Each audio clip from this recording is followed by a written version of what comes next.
Iremos ver agora alguns modificadores de deformação de objeto. O primeiro modificador que iremos ver é o modificador Spherify. Ele transforma os objetos em esfera. Iremos usar a chaleira como referência. Vamos em Modify. E escolha a opção Spherify. Ao aplicar o efeito Spherify, o objeto selecionado já se transforma numa esfera. O nível de transformação em esfera é ajustado em porcentagem. 100% é o objeto totalmente em formato de esfera. 0% é o objeto original. É possível fazer uma animação, então, desse objeto. Lembrando que para o efeito funcionar, é necessário ter segmentos. Todos os objetos 3D precisam ter segmentos para transformar em esfera.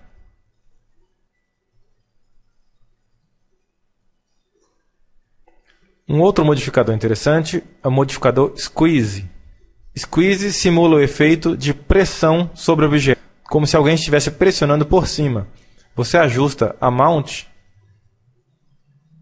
e ele irá achatar ou ficar comprido. Veja em outro ângulo.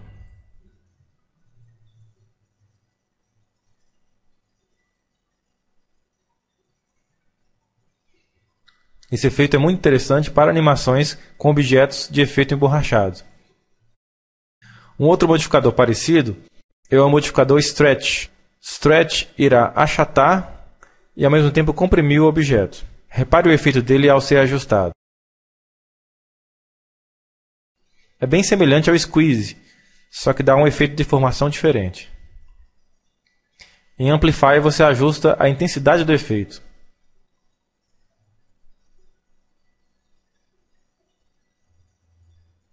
Outro modificador bastante útil é o modificador Shell. Shell permite criar espessura numa malha 3D. Veja esse exemplo. Os nossos objetos são formados apenas por uma fina camada. Ao aplicarmos o Shell, ele irá criar espessura no objeto. Veja como ficou. Ao ajustar Inner Amount e Outer Amount, você ajusta a espessura da malha. Vamos aplicar para a garrafa.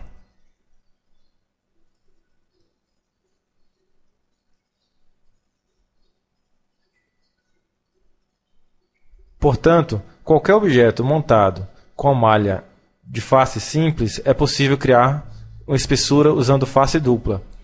Veja no wireframe como ficou.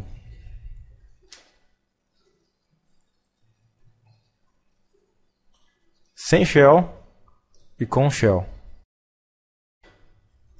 Modificador Melt. Melt significa derreter.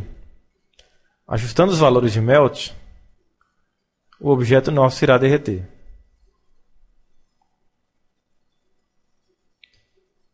É possível também escolher o índice de derretimento de acordo com o material. Por exemplo, gelo, vidro, geleia, plástico ou ajustável. Vejamos novamente o efeito Melt, agora aplicado em um texto. Repare que o efeito de derretimento é feito em um outro eixo. Para mudar de eixo, iremos ajustar em Axis to Melt. No caso, o eixo Y.